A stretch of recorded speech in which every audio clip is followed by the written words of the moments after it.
good evening, and a very, very warm welcome to people this evening to our event, Understanding Inherited Progressive Sight Loss for Parent Carers.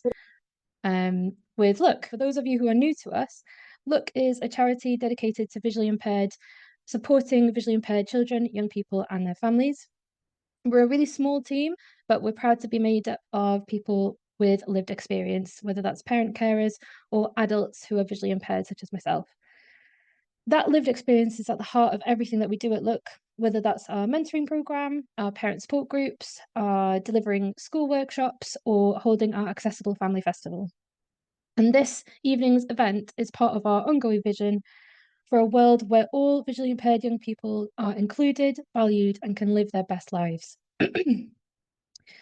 So tonight's topic of understanding inherited progressive sight loss can feel like the elephant in the room. We know that it's something that many families find difficult to speak about openly. And myself, as someone who lives with an inherited progressive condition, I know how important and sensitive these conversations can be. So I want to thank all of you and our lovely panelists for joining us tonight and having this conversation. We're all here because we want to better understand inherited progressive sight loss conditions. We know that parents often worry about how their children will cope, and parents want to be able to know that they're offering the best support possible. So that's why tonight's session is all about sharing trusted information, practical resources, and the power of lived experience. To do this tonight, we're joined by a lovely, glamorous panel of experts.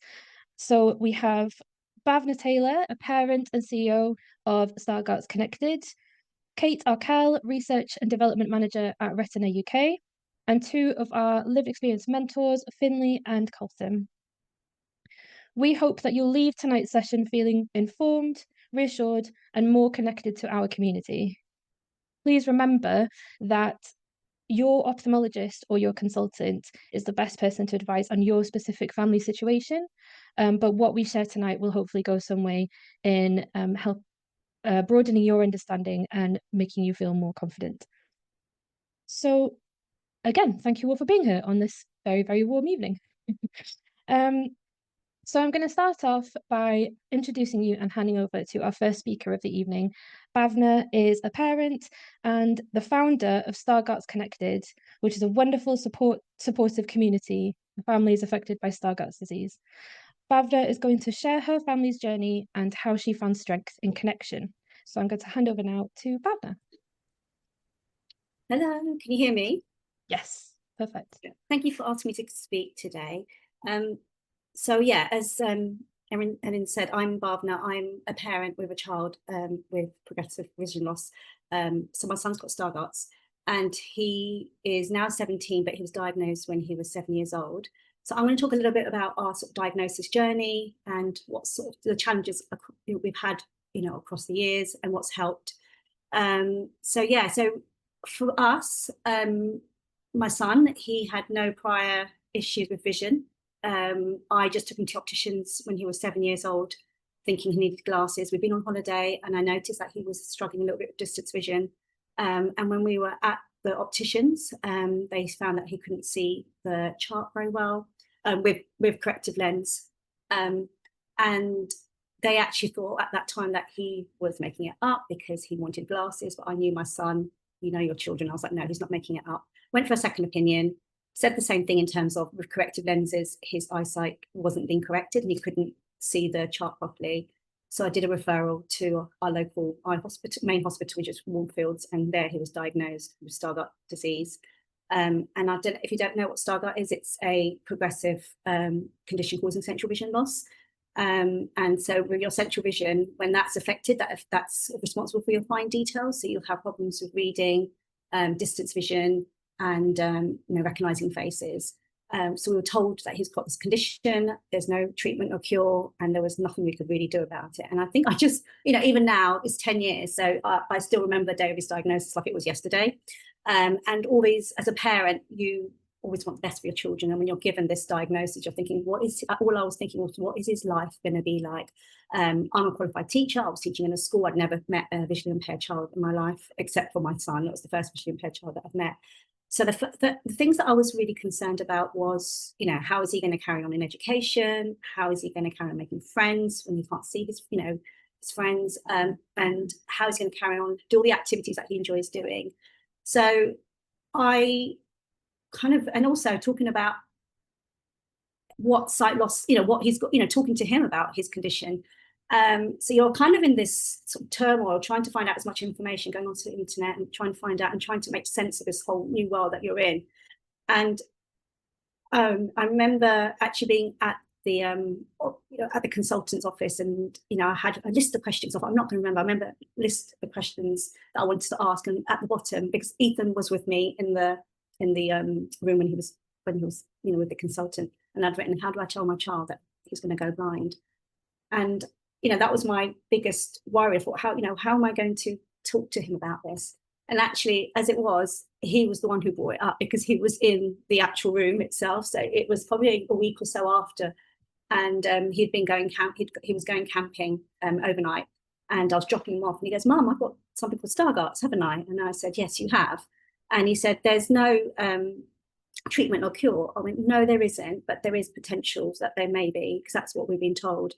And then I was like, how do I explain this to him? How do and I think what as a 7-year-old, I was like, I've got to make it as if it makes sense to him. So I just said to him, well, actually, some people need glasses to make their eyesight better. And I said, for you, it's not going to be glasses. For you, it's going to be things, we're going to have to do things to magnify things, which is technology. And he loves his iPad and he loves his technology. I said, well, you're going to be using that to help you. And he was pretty, to be honest, that I think they just take it on. He goes, okay, that's fine. So yeah, and in terms of once he was diagnosed, we had support from the QTVI, which really helped. So that school hadn't heard about his condition at all. So in terms of modifications and things. So initially it was things, which I suppose just he had a laptop. And I think the biggest thing I would say that's helped, and he says now, is touch typing. So those kind of skill sets are really important, building those skill sets, I think, that I've learned. It's about getting those independent skills in. So that touch typing has really, really helped. And so I think so his school were supportive, and we managed to get an educational healthcare plan. And with that, we managed to get a school that wasn't nationally local, but a school that was a little bit further away, but they'd had experience of children with sight loss, but actually they had a really good attitude when I spoke to that, supporting him. So yeah, that was kind of our experience. So he's gone through the school system, and I think one of the hardest things with sight progressive conditions is the fact that it's changing all the time and you're adapting. So his eyesight when he was 7 is different, very different from when he's 17, and you're trying. And there is that cyclical grief, I think, in terms of this is where we are, and now it's having to change again and having to change. So I think a lot of it is around adaptations. And I think what I've learned along the way is with adaptations, you can make things work, and it is hard. And I think having that conversation, being open to those conversations, is what I think that's helped with us. So, I'll check him and say, how are you? And talk about how he is. One thing we also did in the beginning, because he was 7, he was so young, and he's a really positive, happy boy. And I think I just knew it was such a big thing. I just never wanted to be complacent about the support, emotional support that he'd need. So I actually tapped in at that time of RSPC. They had got an engagement officer, and he had someone coming into school, almost doing like play therapy. So it wasn't like sit down and talk about your condition, but sort of having that one-on-one time. And we've had quite a lot. He's had a bit of that, and I've had a bit of counselling as well. And I think that's helped as he's got a little bit older. So we used either in our local sight loss charity, just having a space. I think I just wanted him to have that space to talk about.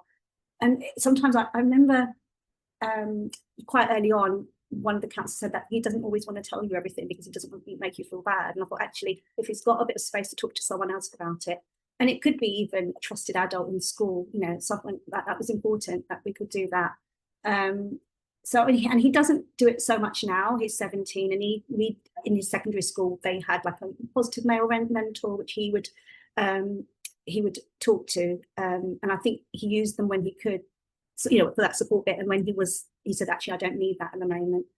That's fine. I think the other thing that's really helped, and maybe this I can kind of talk about Stargardt's connected with this, is when he was diagnosed, I knew this is our new life, and I thought, actually, I think it's really important that he gets to see other people who are visually impaired, have people that are either his age or adults. I just knew I wanted to meet other people with his condition. It's a rare condition.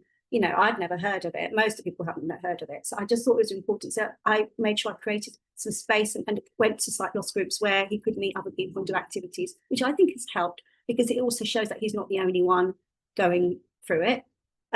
One of the reasons I set up the charity was because there wasn't anything specific for Stargardt, and I wanted to meet other. And actually, one of the things I wanted to do quite early on was meet other people. Like I said, well, I wanted to meet other people with Stargardt, and so did. I just thought it was important to have that kind of opportunity, I suppose.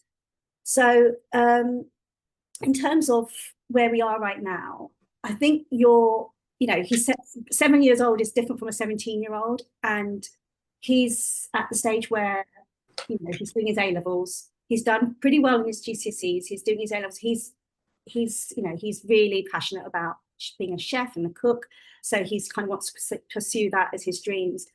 And I think if I had to go back to what I said in the beginning, all the things that I was worried about, I wish I could tell that me at that time to say, you were worried about education. Well, actually, with adaptations and support, he's done really well. He's just aced his mock A-level exams.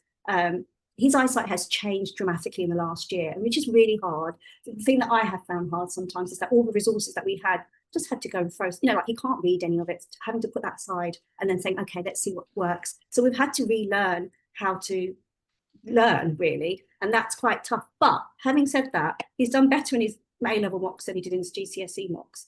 He is still doing all the things that he wants. He's still following his passion, which is chefing. So he wants to do a degree in culinary management.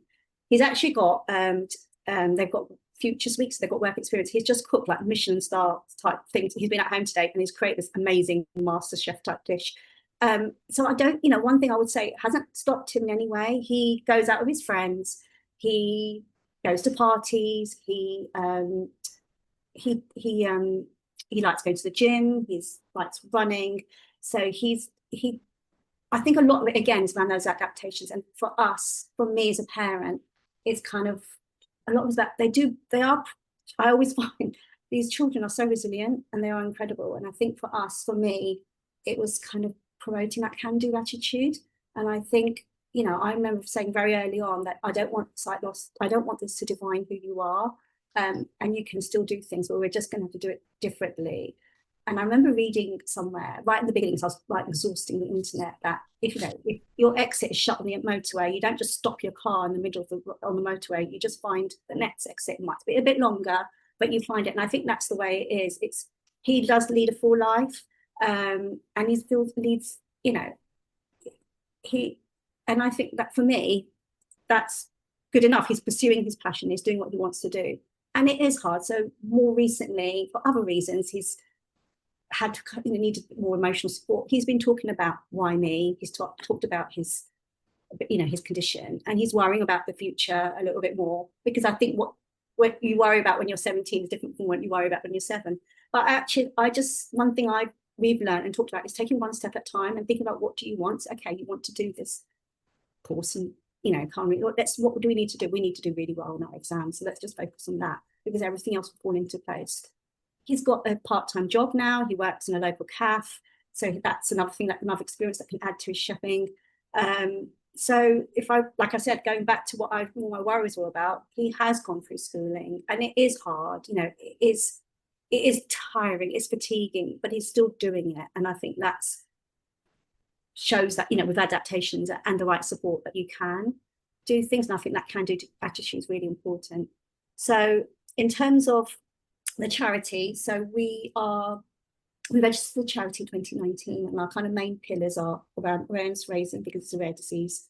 It's around giving support, because we know that's so important, and also we raise funds for research, and we also kind of stimulate research as well through different ways.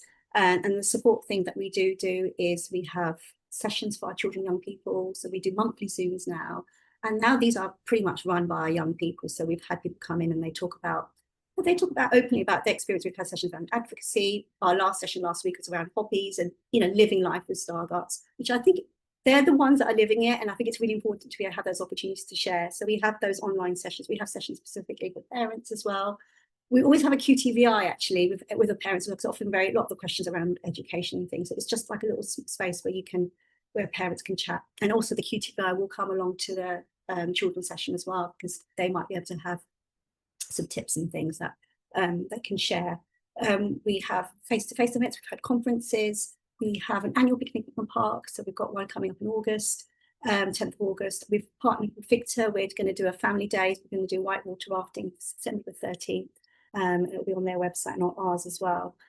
So that's the kind of support bit. And again, I think to us that's been really important, you know, to work connected, but knowing that you're not the only one is that for me has been really important.